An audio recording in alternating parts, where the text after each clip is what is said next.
একটা কথা বলি, একদম মনের কান দিয়ে শুনবেন। জান্নাতে যাওয়া সবার স্বপ্ন। আছি আমরা সবাই দুনিয়ায়। ঠান্ডা মাথায় ভেবে দেখলে দেখবেন এই দুনিয়া এবং জান্নাতের মাঝখানে কিন্তু দুইটা স্টেশন আছে, একটার নাম কবর, একটার নাম হাসর। কবরটা কিরকম? আমাদের দুশমনরা না, আপন জনেরাই কিন্তু খনন করবে, আপন জনেরাই কিন্তু লাশটা রাখবে, আবার আপন জনেরাই কিন্তু ওই দেহটার উপরে বাঁশ বিছিয়ে মাটি চাপা দিবে, চতুর্দিক থেকে অন্ধকার করে ফেলবে। মনে রাখবেন, কবর আলোকিত হয় ঈমানের আলোয়, সুবহানাল্লাহ। আর হাসর আলোকিত হবে আল্লাহর রহমতের সাথে আপনার আমলের আলোয়, সুবহানাল্লাহ। হাসর আলোকিত হবে আমলের গুণে, কবর আলোকিত হবে ঈমানের গুণে। আর ঈমানটা কানে থাকে না, মনে থাকে। তাহলে সেই মনটাকে যদি আপনি পরিষ্কার করে ফেলতে পারেন, হ্যাঁ সত্য, এটা একদিনে হয় না, এটা এক সপ্তাহে হয় না, এটা এক মাসে হয় না, এটা এক বছরে হয় না, এটা হচ্ছে বান্দা চেষ্টা করতেই থাকবে হিংসা থেকে যেন সে নিজেকে বাঁচাই রাখতে পারে। মন চাচ্ছে অন্যের বদনাম করতে, সে জিহ্বাকে কামড় দিয়ে রাখবে, দুনিয়া উল্টায় যাক, আমি বদনাম করব না, আমি বদনাম করব না, আমি বদনাম করব না। মন বলছে তাকে মেরে ফাটাই ফেল রাগের কারণে, আপনি বলবেন দুনিয়া উল্টায় যাক, আমি তার গায়ে হাত তুলব না, আমি মাফ করে দিলাম, আমি মাফ করে দিলাম। কেউ একজন এসে বলল অমুক তোর নামে বদনাম করছে, যা যা বিশ্রী কথা বলছে, আপনি মুস্কি হেসে কথাটাকে রিসিভ করে বলবেন আলহামদুলিল্লাহ, আমি তাকে মাফ করে দিয়েছি। এভাবে যখন বান্দা চেষ্টা করতেই আছে, শয়তান আপনাকে হয়তো অন্তর ঘরে, না হয় বন্ধু বান্ধব দিয়ে কিছু কথা আপনাকে কানের মধ্যে পিন দিবে। যেমন কিছু কেউ আপনাকে এসে বলবে যে তুই কি ঠান্ডা হয়ে গেলি, তুই কি হার মেনে গেলি, তুই কি পরাজিত হয়ে গেলি, তুই মারতে পারিস মারস না কেন, তুই বলতে পারিস বলস না কেন, তুই বাধা দিতে পারিস দেশ না কেন। আপনি বলবেন দুনিয়াকে খুশি করার আমার দরকার নাই, আমার রবকে খুশি করার দরকার। সুবহানাল্লাহ। মনে রাখবেন ভাইয়ের একটা কথা, সব কিছুর মূলে রব। আপনি ডাইনে থাকেন, বামে থাকেন, সামনে থাকেন, পিছনে থাকেন, এভরিথিং, সব কিছুর মূলে গিয়ে রব। যেমন আসেন, কষ্ট নেবেন না আমার কথায়, কোন একটা কথা, কোন একটা মানুষ যদি প্রথমে ওই অ্যাক্সিডেন্ট হয়, প্রথমে হলো যে হন মেডিকেল ফুডিয়ে হন্ডা ডাক্তারে সাইয়েরা হবো দে চিরাং মেডিকেল লই যাব হন্ডা মাতন না হন্ডা চিরাং মেডিকেল আইকা হইতাম ডাহাওলা সাইয়ের হদ্দা তো বেশি রিক্স ফাইতাম না জোর হ না, ইয়া বারেন না জায়গা সব জান না, বারেন না ইন্ডিয়া হদ্দা ফাইতাম না। লন্ডন যাবে হন্ডা, লন্ডন সিঙ্গাপুর ইতারা হদ্দা মারে মা এই মেশিন আর তো নাই। আমেরিকা যাবে, আমেরিকা যাওয়ার পরে ডাক্তার হদ্দা ইতা হদ্দা আর হনমিকে যাইতো না হইস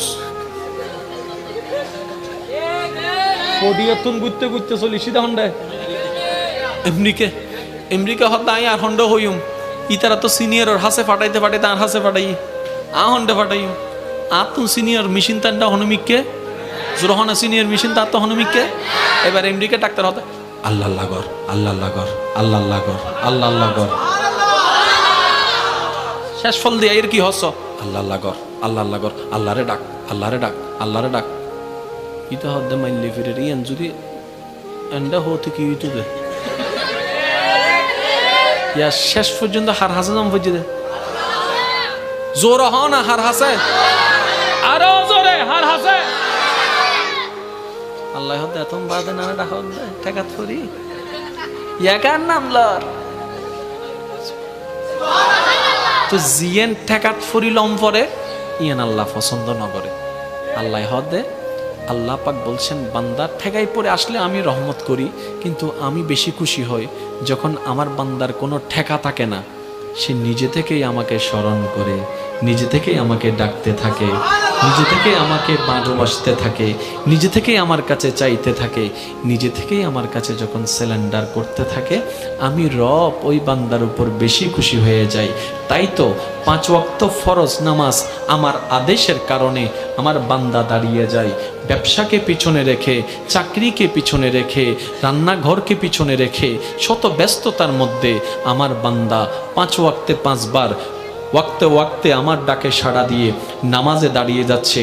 কেউ মসজিদে, কেউ যায় নামাজে, কেউ ঘরের মধ্যে, কেউ ব্যবসার মধ্যে, কেউ অফিসের মধ্যে, কেউ ফ্লাইটের মধ্যে, কেউ জাহাজের মধ্যে, কেউ নৌকার মধ্যে, কেউ গাড়ির মধ্যে। আমার বান্দা শত ব্যস্ততার মধ্যে শুধু আমার আদেশটা পালন করার জন্য 5 ওয়াক্তে 5 বার শত ব্যস্ততার মধ্যে আমাকে ভালোবেসে, আমাকে হাজিরা দেওয়ার জন্য, আমার দরবারে হাজিরা দেওয়ার জন্য, আমাকে খুশি করার জন্য আমার বান্দা নামাজ পড়তে থাকে। কিন্তু এর ভিতরেও যদি কোনো বান্দা রাতের ঘুমটা হারাম করে, যাই নামাজটা বিছিয়ে চুপি চুপি সবাই ঘুম তাহাজ্জুদের জন্য দাঁড়িয়ে যায়, আমি রব তখন আরো বেশি খুশি হয়ে যাই। কেন? আমি আমার বান্দাকে বলিনি, সে নিজে থেকে এসেছে। আরেকটু জোরে বলেন। আমি আমার বান্দাকে বলেছি, বান্দা ঘুমাও। বান্দা দাঁড়াই গেল জামাতে নামাজে, বান্দা দাঁড়াই গেল যাই নামাজে। এবার ফেরেশতা জিজ্ঞেস করে, মাওলা সে তো ঘুমাই না, দাঁড়িয়ে আছে। বান্দা বলে যে আল্লাহ তোমারে চাই, তোমার রহমত চাই। রব বলে যে এই জিনিসটাই তো আমার ভালো লাগে, যেটা নিজে থেকে বান্দা আমার জন্য করে। একটু দেখেন, এখানে কঠিন কিছুই নাই। মনে রাখবেন ভাইয়েরা, সব কিছুর মূলে হচ্ছে কে? তো যেখানে মূলটা আপনার আল্লাহ, আগে থেকে ওটা ওনাকে ধরে বসে থাকেন না। ওয়াতাসিমু বিহাবলিল্লাহ, সুবহানাল্লাহ। তাহলে কিন্তু আর এত দিক বেদিক ডাইন বাম করার কোনো সুযোগ দরকারই নাই, বলেন না?